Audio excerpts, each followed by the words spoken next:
2 Coríntios, capítulo 5, no versículo 17.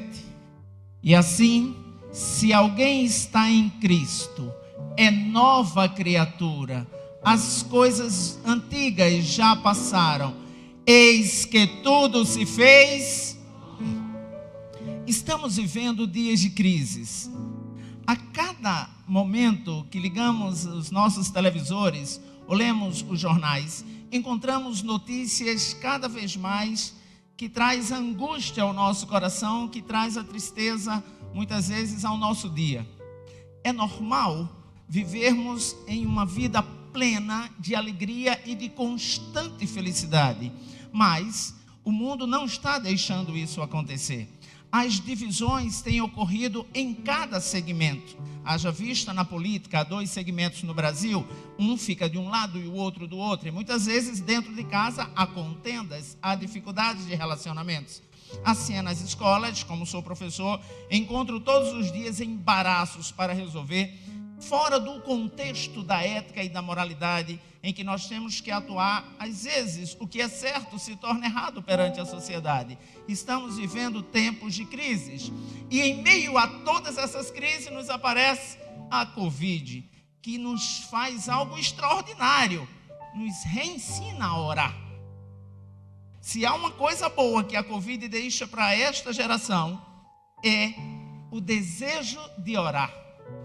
Porque os crentes passaram a orar mais, até que não é crente começou a se ajoelhar e a buscar ao Senhor em todo o tempo, porque cada um que está aqui tem um familiar que foi acometido desta terrível doença. Mas hoje, quero trazer para vocês 3 coisas super importantes. Em meio a crises, em meio a dificuldades, temos o Senhor em nossas vidas. E se temos o Senhor nos traz uma coisa extraordinária, chamada comunhão. Então, já que estamos quase todos vacinados, olha para a pessoa que está do seu lado, faz um carinho e diz assim: que bom que você veio. Diz assim: Jesus te ama. Em meio a crises, em meio a dificuldades, como eu falei, precisamos de 3 coisas substanciais. A primeira delas é que tenhamos a nossa vida no altar. Olha para a pessoa que está do seu lado e diz assim: coloque sua vida no altar. O altar é algo extraordinário na vida do crente. No altar tem sacrifício. A palavra altar quer dizer está no lugar de sacrifício para que depois venha a bênção. Ora, nós sabemos que o Senhor deu a um grande homem cristão um filho. E quando um filho nasce, a gente se apaixona a cada momento. E ali estava ele cuidando do seu filho Isaac, com carinho, com cuidado. E depois o Senhor disse: vai até o altar, vai até o monte e me entrega-o de volta. Mata teu filho e me entrega. Olha que momento de sacrifício é o altar. Mas depois do sacrifício ou do quase sacrifício vem a bonança. Ora, o que é que o Senhor diz? Pega esse cordeiro, mata e volta com teu filho para casa. Então a primeira lição que entendemos do altar é que o altar é lugar de sacrifício, mas também é lugar de bênçãos. E se nós tivermos a nossa vida no altar, em meio a esse caos social, vamos ter bênçãos no altar, vamos ter bênçãos ao descer do altar, porque o Senhor estará no altar conosco. Portanto, a primeira ideia desta noite é que tenhamos a nossa vida no altar. Só que a cada dia que se passa, fica mais difícil estar no altar. Porque as propostas do mundo, muitas delas muito atrativas, faz a gente esquecer um pouco do compromisso do altar com o Senhor. Estar no altar é acordar louvando, é acordar lendo a palavra, é acordar adorando, é olhar para o vizinho e dar bom dia, que Deus abençoe o seu dia. É chegar no trabalho e aquela pessoa que tanto te machuca dizer: o Senhor te ama. É passar o dia todo glorificando ao Senhor e na volta para casa encontrar os seus e dizer: que bom que reencontrei vocês, que bom que o Senhor está aqui, está no altar. É acordar e dormir louvando e engrandecendo o seu nome. Então, irmão Denis, quer dizer que para que a minha vida possa sair de todo esse caos, passar por todas essas dificuldades, eu tenho que estar no altar. Sim, temos que estar no altar. O segundo ponto deste encontro, desta noite, é tirar os entulhos. Muitos crentes não evoluem porque estão cheios de entulhos. E esta é a noite desses entulhos saírem. Os entulhos atrapalham a vida cristã. Os entulhos atrapalham o desenvolvimento espiritual. Os entulhos fazem com que você tropece a cada dia. Imagine um terreno, você compra para construir sua casa. E a primeira coisa que você tem que fazer é o quê? Limpar os entulhos daquele terreno. E quando você limpa todos aqueles entulhos, o terreno parece que ficou mais bonito, ficou maior, ficou mais agradável. E ele só ficou mais agradável, só ficou mais atraente porque saíram os entulhos. Muitos são os entulhos das almas. Os entulhos que atrapalham o crescimento espiritual, o crescimento profissional, o crescimento financeiro, o crescimento dos relacionamentos, são os entulhos. Eu não sei que entulho tem na tua mente, mas hoje você tem a chance de jogá-lo fora. Você deve estar lembrando de algum deles aí. Põe ele para longe. Alguns entulhos você não vai conseguir tirar hoje, mas vai conseguir tirar quando chegar em casa. Alguns entulhos você vai conseguir tirar amanhã no trabalho. Alguns entulhos você vai conseguir tirar durante essa semana. E não deixe outras pessoas tirar os seus entulhos. Tire você mesmo os entulhos. E você vai ver o quanto você vai crescer. E quando você limpa o terreno, você corta ali para fazer os alicerces, e em cada esquina você levanta uma coluna, e aquela coluna é o Senhor segurando toda a casa. Sabe quem é a casa? É a tua vida espiritual no altar. Harold Gardner, um dos maiores pensadores do cérebro humano, escute, ele fala que no nosso cérebro tem algo extraordinário chamado memória. E essas memórias têm espaços que ele chama de janelas. Escute. E todos os dias essas janelas se abrem e recebem entulhos. E a memória é dividida em 3 etapas. A memória de longo prazo, a de médio prazo e a de curto prazo. A memória de longo prazo é aquela memória que traz tudo que você viveu durante uma vida. E que muitos dos entulhos estão lá, atrapalhando o teu crescimento. Algumas coisas que estão nessa memória são maravilhosas. Eu estou aqui porque Maria Ribeiro de Andrade, a minha avó materna, resolveu pregar o evangelho por todos os lugares dessa bomba do Emetério. Quem ensinou a minha mãe que me ensinou. Eu estou aqui porque Maria do Carmo Lisboa Santa Cruz, a minha avó paterna, trouxe tranquilidade para meu pai, que também passou para mim nos dias que eu preciso ser tranquilo. Essa memória de longo prazo nos ajuda também a prosseguir numa vida de honestidade e uma vida cristã. Mas os entulhos que estão nelas precisam ser jogados fora. Na memória de médio e de curto prazo, elas trabalham com motivação e estímulo. E o fato de ficar em casa e não vir à igreja, essa memória começa a apagar as coisas vivas que você precisa. Então está na casa do Senhor, está buscando ao Senhor, está envolvida nos encontros familiares, está envolvido nos grupos da igreja, faz essa memória de médio e de curto prazo, está todo o tempo ativa dizendo: ei crente, estou aqui contigo. E essa memória de médio e de curto prazo, quando ela está motivada e ativada com as coisas do Senhor, nenhum entulho consegue entrar, diz o grande cientista Harold Gardner. Então, para que eu tenha uma vida de santidade, eu preciso ter a minha vida no altar. Eu preciso tirar os entulhos. E o terceiro ponto é não negar a Jesus. Essa parece ser a frase mais simples de ser resolvida e respondida. Eu não nego a Jesus. Olha, eu estou aqui na casa do Senhor. Negar a Jesus é não convidar os vizinhos para vir à igreja. Negar a Jesus é não falar do amor dele no trabalho, na escola, na universidade, onde quer que seja. Negar a Jesus é colocar o meu eu em primeiro lugar e depois ver as outras coisas que o Senhor tem. Negar a Jesus é não amar as pessoas como se o amanhã não existisse. Pensamos que não negamos ao Senhor e em momentos de grandes dificuldades já o negamos.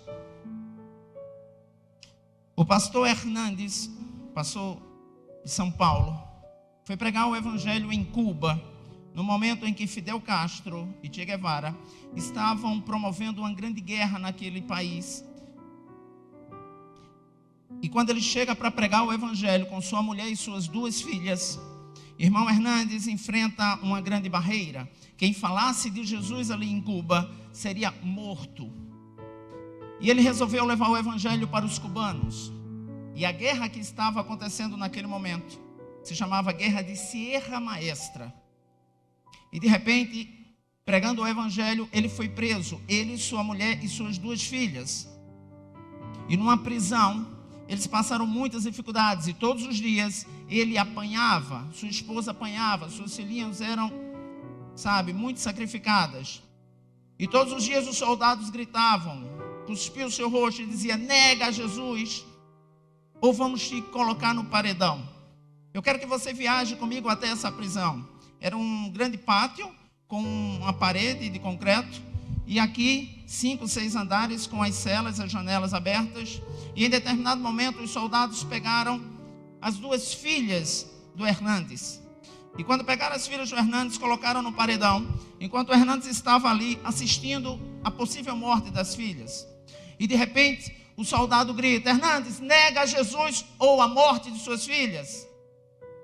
E de repente eles colocaram a metralhadora na cabeça da criancinha de 8 anos de idade e disseram: nega a esse impostor Jesus Cristo. Enquanto o soldado gritava pedindo para Hernandes desistir de Jesus, Hernandes cantava: estou seguindo a Jesus Cristo, neste caminho eu não desisto.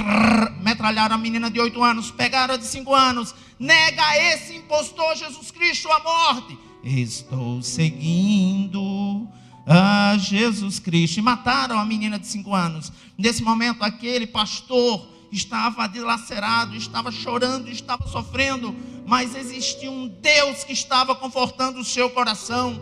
E de repente pegaram a esposa do Hernandes e quando colocaram-na no paredão: nega ou mataremos a tua esposa. Ele começou a chorar e dizer: Jesus, essa mulher que eu tirei de casa, que está comigo na batalha, Senhor, eu não posso. Enquanto ele estava tentando fraquejar, sua mulher gritava: não, Hernandes, não nega Jesus, mesmo que morramos, hoje mesmo estaremos com ele no paraíso. Enquanto isso, Hernandes cantava: estou seguindo a Jesus Cristo, neste caminho eu não desisto. Estou seguindo a Jesus Cristo, atrás não volto mais. Tenhamos uma vida no altar, tiremos os entulhos de nossas vidas e nunca neguemos ao Senhor Jesus. Olha para a pessoa que está do seu lado, olha para ela com bem carinho, diz assim: coloque sua vida no altar. Diga. Agora diga assim: tira os entulhos que te incomodam. Diz assim: não negues a Jesus. Você pode glorificar o nome do Senhor e aplaudir a esse Deus maravilhoso. Glória. Mas como seres humanos que somos, falhos, às vezes não estamos com a nossa vida no altar. Às vezes amamos as fofocas, as mentiras, as coisas que não são boas e trazemos entulhos para a nossa mente. Muitas vezes preferimos o mundo do que a Jesus e o negamos. E eu e você talvez já fizemos isso algumas vezes. No dia 4 de maio, saiu um diagnóstico que eu já imaginava o que fosse. Eu estava com Covid. E logo liguei para minha esposa e meu filho para que eles fizessem o exame e acusou positivo. E aquele 4 de maio eu já estava muito mal, com dor de cabeça, com febre. enquanto eles estavam bem. E de repente o Cadu foi levado ao hospital porque começou a sentir tonturas, mas logo veio para casa. Eu não. Eu fui para o hospital e lá fiquei por algumas horas. Mas eu imaginei que era tranquilo, eu podia voltar para casa, tomar uma medicação e ficar melhor. E aí eu assinei um termo, vim para casa, comprei alguns medicamentos, mas só piorei. Era 4 de maio. No dia 5, eu piorei bastante, até que meu irmão Douglas, me levou a uma outra unidade hospitalar. E ali eu fiquei internado. E no dia 6 eu tive que ter a minha primeira transferência por ser asmático. Já havia uma preocupação médica de que eu poderia piorar o quadro de respiração. E eu fui para um hospital. E quando o caso é Covid, ser colocado em qualquer lugar é o que tiver espaço. E de repente me levaram a Vitória de Santo Antão, não é isso? E chegando lá em Vitória de Santo Antão, eu não lembro como eu fui, eu não lembro como cheguei, eu só me lembro de chegar ali naquele quarto. E respirando com muita dificuldade, ali eu já estava com ajuda de aparelho. Aqueles que trabalham na saúde sabem que o máximo de oxigênio é 15. E já no dia 6 para o dia 7, eu já estava com oxigênio 15. E mesmo assim, eu não conseguia respirar com tanta facilidade. Ainda estava com o celular, quando eu mandei uma mensagem para meu irmão, que não estava me sentindo bem. Os médicos ali viram que eu precisava de uma segunda transferência. E nesta segunda transferência foi muito complicado, porque eu precisava de Vitória até Recife, de um balão de oxigênio, um cilindro de oxigênio de mais ou menos 15 milímetros cúbicos. E na hora de me colocar na ambulância, me colocaram com um cilindro de 4 milímetros cúbicos. Praticamente 4 vezes menos do que o meu coração meus pulmões iriam precisar. Ali, já na ambulância, em transferência para um hospital maior, já era a minha segunda transferência, eu mandei uma última mensagem para meu irmão, dizendo: mano, eu não estou conseguindo mais respirar. Eu não consigo mais nem digitar. E ele ficou insistindo, mandando mensagens, mas ali eu já não mais respondi.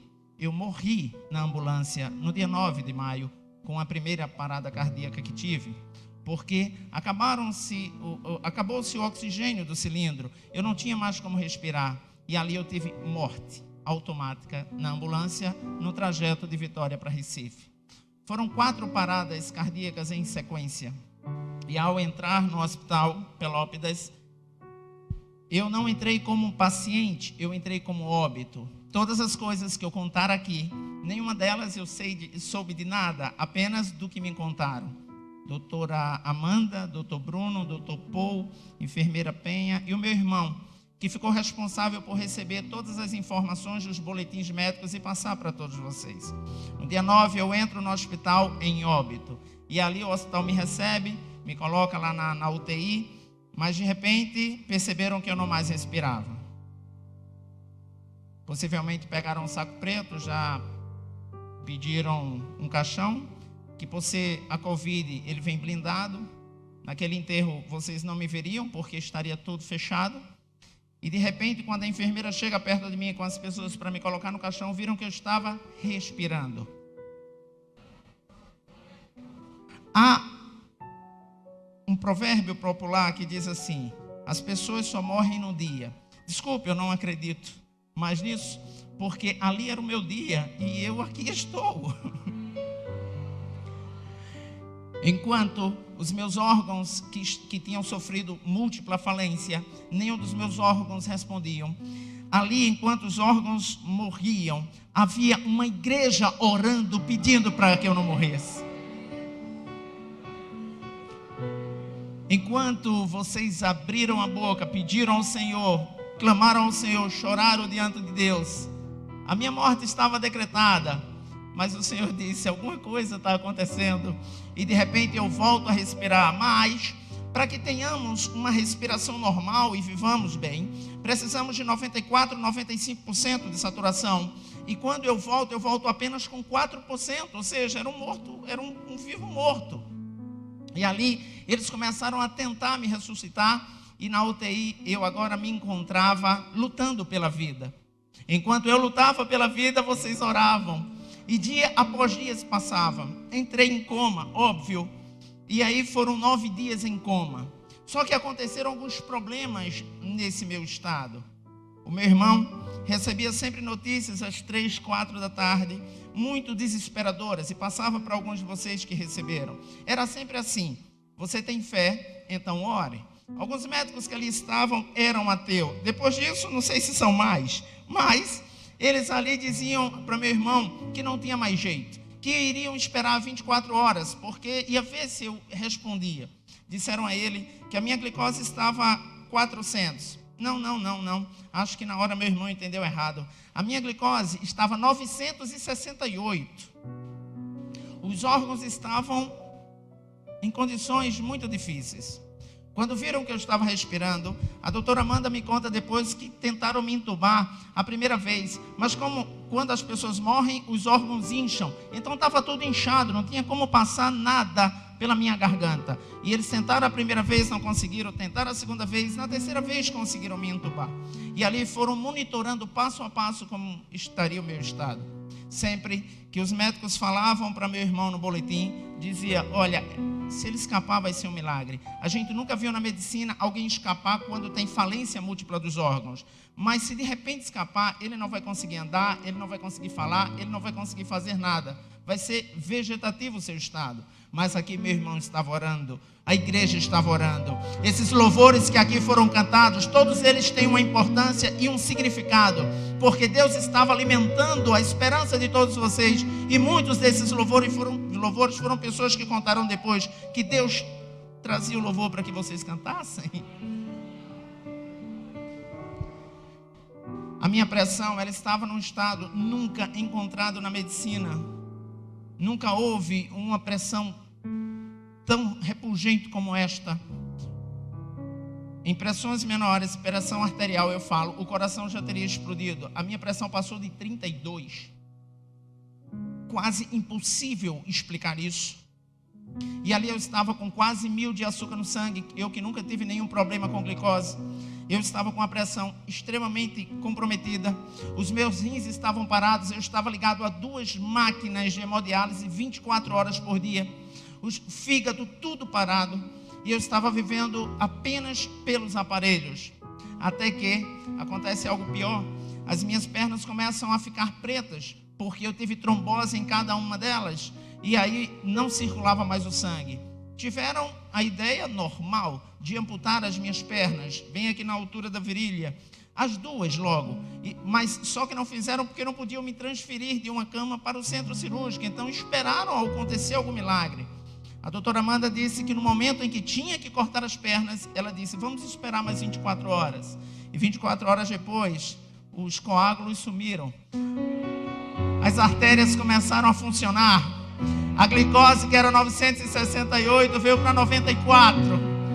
A pressão chegou 11/8. Os rins voltaram a funcionar. Fígado, tudo.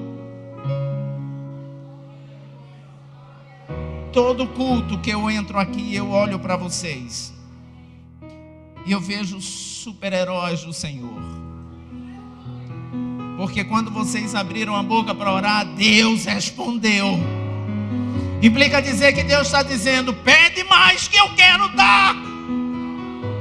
Pede mais que eu quero fazer. Coloca a tua vida no altar, tira os entulhos, não me nega. Eu estou aqui para modificar o teu quadro, abrir as comportas dos céus e derramar sobre tua vida bênçãos sem medidas. Glorifique ao Senhor, porque Ele é grande.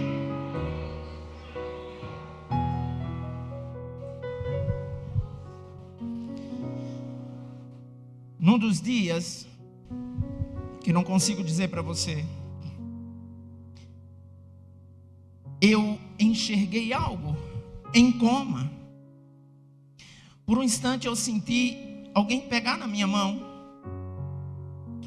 E eu não tinha condições de sentir aquilo, pelo meu estado.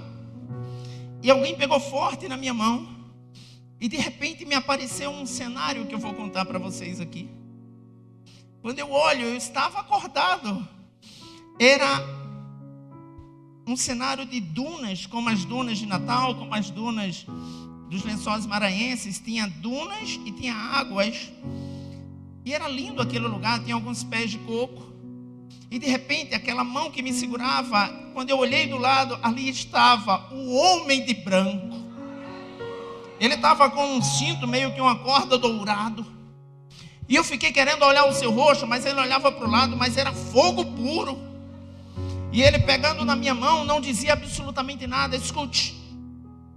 De repente eu começo a andar com ele. E eu não afundava nem na areia, nem na água. E começamos a andar. E a cada momento que andávamos, ele me mostrou o número 1 na mão. E mais na frente 2, e depois 3. E daqui a pouco, quando a gente volta para o mesmo lugar, ele mostra o número 4. Desculpem, irmãos, eu não sei se são 4 dias, 4 horas, 4 continentes. Um dia eu vou saber. Mas ali, quando ele chegou ali perto de mim, sem falar absolutamente nada, eu escuto um estrondo de algum lugar que dizia assim: volte. E eu fiquei procurando onde era aquela voz. Volte. E de repente, quando eu olho, aquele homem sai de perto. E eu viro para o outro lado, eu me vejo na cama, deitado, cheio de aparelhos. No momento eu olho para mim e olho para o meu estado ali na cama. E eu decidi não voltar. O meu estado ali era muito feio. Eram muitos aparelhos. Eu estava com cabelo grande, eu não gosto de cabelo grande. Eu estava magro, eu estava diferente. Eu não quis voltar. E quando eu vou me aproximar do homem, um vento forte, impetuoso me traz para cá. E não teve jeito. Eu tive que voltar. Só que aconteceu algo estranho. Os médicos estavam tentando me desmamar, é assim a palavra que eles dizem, me desentubar. E não conseguiram, porque toda vez que fazia isso, as minhas taxas aumentavam. E quando eu volto para meu corpo, sem aceitar meu corpo, eu tomo uma decisão de arrancar todos os aparelhos. E quando eu arranco todos os aparelhos, eu me encontro como estou aqui. Quem está sedado, e a minha sedação foram 4 sedações. Quem é da área médica sabe que com uma sedação você não consegue nem levantar o braço. E com 4 você não consegue nem se movimentar. E os médicos não entendem porque eu consegui e como eu consegui arrancar tudo aquilo. E aí quando eu arranco tudo aquilo, eu percebo que tem uma correria muito grande na UTI. Todo mundo correndo, desesperado. Mas tinha uma enfermeira, Nome Penha. Ela continuava andando bem normal e louvando ao Senhor. Deixa eu contar uma coisa para vocês. Ela cantou estes hinos que cantamos aqui hoje. Enquanto meu irmão cantava os hinos aqui fora, ela cantava os hinos para mim lá dentro.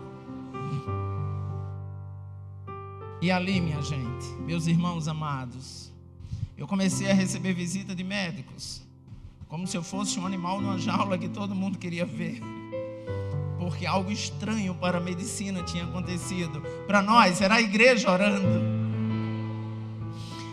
Eu recebi a visita do Dr. Paul, o diretor-geral do hospital.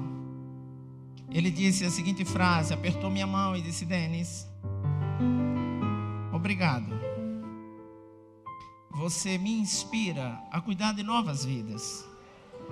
A mesma frase que o Dr. Bruno disse para meu irmão. Ele é um milagre. Como disse o pastor Edivan, que levantou a igreja em oração, milagres também acontecem hoje. Milagres, eles acontecem e transformam vidas. Ah, gente, quando eu saí daquela UTI, quando eu saí daquele hospital, a vida ficou mais linda. Eu visitei as pessoas que eu não falava com elas. Foi tão gostoso abraçar, dar um beijo e dizer obrigado que você orou por mim. Eu estava tirando os entulhos. Foi tão bom. Por isso que eu disse, não deixe as pessoas tirar os entulhos da sua vida, tire você. E consagrar-se, estar no altar do Senhor tem que ser algo diário. Não negar ao Senhor é agradecer a Deus pela vida. Então, o que eu tenho a dizer hoje, não é que você coloque sua vida no altar, não é que você tire os entulhos, não é que você não negue a Jesus. O que eu tenho a dizer para vocês é: muito obrigado, porque vocês oraram por mim. E quando cheguei na enfermaria, o Senhor me deu uma canção. E essa canção,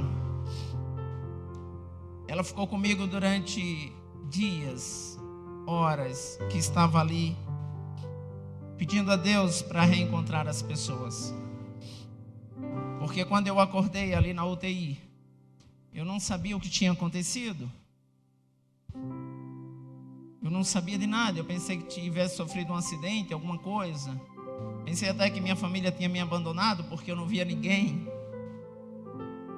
Até que um médico, o Bruno, me disse: Denis, eu não sei como você está vivo, mas parece que tinha muita gente orando por você. Então, meus irmãos, até o último dia de vida que tiver, eu serei grato a todos vocês pela dedicação em entregar a minha vida ao Senhor. E eu quero ser sempre muito grato e que vocês possam contar comigo sempre. Você pode ficar de pé. Fica pertinho da pessoa que está do seu lado. Que culto gostoso. Poderia ser denominado como o culto do milagre, o culto da esperança, o culto da nova vida, o culto da união, o culto da oração. Aquilo que parecia impossível, aquilo que parecia, entregue agora ao Senhor que você acha que é impossível. Ser minha morte, ai, Jesus mudou minha sorte. Sou um milagre, estou aqui. Nunca houve noite que pudesse impedir o nascer do sol e a esperança que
Aleluia. Louvado seja o teu nome.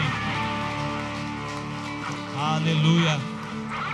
Se você está aqui nessa noite